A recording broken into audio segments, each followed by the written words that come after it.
안녕하세요. 테크살롱이 이빵입니다. 레티나 디스플레이라 불리던 LCD 디스플레이 입지는 점점 좁아지고 OLED 디스플레이의 보급은 늘어나고 있습니다. 이미 삼성, 애플, 화웨이 등 글로벌 스마트폰 제조사들의 플래그십 스마트폰은 OLED 디스플레이가 채택되고 있고 LCD TV를 생산하던 일본 업체들마저도 OLED TV를 발매하고 있죠. 다만 OLED 디스플레이의 숙명이라 할 수 있는 번위는 여전한 숙제로 남아있습니다. 이번 영상에서는 어떻게 하면 비싼 돈 주고 구매한 OLED 스마트폰이나 OLED TV를 최대한 번윈 없이 오래 쓸 수 있는지에 대해 알아보도록 할게요. 먼저 번윈이 무엇인지를 정확히 알 필요가 있습니다. 현상을 정확히 파악해야 대응안을 마련할 수 있겠죠. 대부분의 사람들은 번윈이라는 불량 현상에 불타다라는 영어 단어가 들어가다 보니 화소가 타서 잔상이 남는다고 이해하는 것 같아요. 하지만 실제 OLED 디스플레이에서 발생하는 번윈은 화소가 타는 것과는 전혀 무관한 현상입니다. 알고 보면 정말 간단한데요. OLED 디스플레이는 유기물이 자발광하는 원리를 이용합니다. 레드,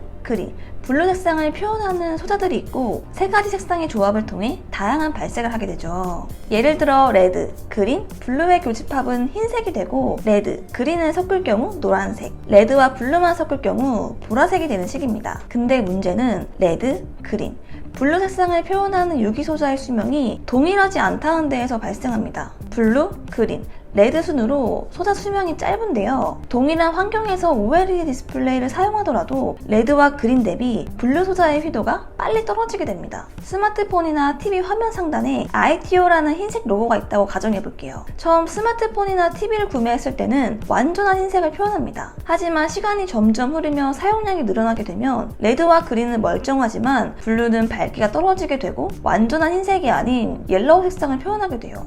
그런 블루 색상의 밝기가 떨어지는 건 알겠는데 왜 로고나 아이콘 같은 자국들이 화면에 계속 남아있는 거임? 이런 궁금증이 생길 수 있겠죠. ITO라는 로고가 장시간 디스플레이 되면 로고 부분의 화소 밝기는 점점 떨어지게 되고 결국 우리의 눈이 인지하게 됩니다. 흰색이 아닌 노란색으로 보이는 시점이 찾아오는 것이죠. ITO 부분에 위치한 블루 소자의 휘도 감소로 인해 해당 영역의 색은 이미 영구 후 변형되어 버린 거예요. 그럼 ITO 부분에 흰색의 다른 영상이나 배경화면을 표시하면 어떻게 될까요? 네, ITO 주변부는 문제없이 흰색을 표시하지만 ITO 부분은 이미 블루 소자의 밝기가 떨어졌기 때문에 노란색을 표시하게 되고 주변부와의 색 편차가 우리 눈에는 자국처럼 보이게 돼요. 정리하면 OLED 디스플레이에서 번윈이라는 현상은 화소가 타는 것이 아니라 특정 색상을 표현하는 소자의 밝기 감소로 인해 명확한 색 표현을 하지 못함으로써 발생하는 것입니다. 이제 OLED 스마트폰이나 OLED TV를 사용할 때 주의해야 할 점은 충분히 예상이 되시죠. 먼저 파란색이나 흰색이 들어가는 배경화면은 피하는 게 좋습니다. 블루 유기 소자를 쓰면 쓸수록 휘도값이 떨어지므로 앞서 말씀드린 대로 언젠가는 번윈 현상을 일으키게 됩니다. 두 번째로 화면 밝기는 가능한 줄이는 게 좋습니다. OLED 디스플레이는 화면의 밝기를 높이기 위해 각 소자에 인가되는 전류량을 늘려야 하는데요. 전류량을 높이게 되면 휘도는 올라가지만 그만큼 유기 소자의 수명은 줄어들게 됩니다. 장작이 활발 타면 더 빨리 제거되는 것과 같은 원리라고 보시면 될 것 같아요.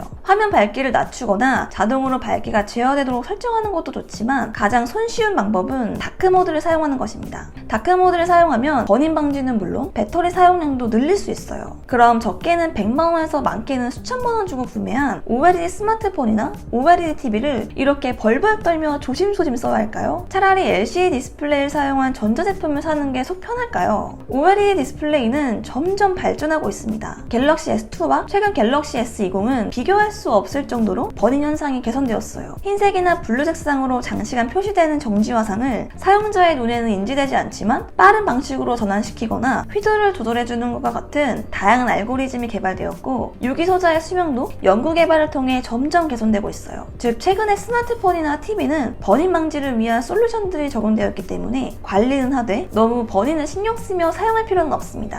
차세대 디스플레이로 불리는 마이크로 LED나 진정한 의미의 QLED가 보급되기 전까지 양산성이 검증된 최고의 디스플레이가 OLED임은 이견이 없습니다. 블루 소자의 수명을 드라마틱하게 개선했다는 연구 결과들이 매체를 통해 보도되곤 하는데요. OLED의 태생적 한계인 번윈 현상을 얼마나 개선하여 최고의 디스플레이의 자리를 지켜낼 수 있을지 보는 것도 재미있을 것 같네요. 제가 준비한 영상은 여기까지입니다. 영상에 대한 피드백은 댓글로 부탁드리고요. 저는 또 유익한 영상으로 금방 돌아오도록 할게요. 금방 와!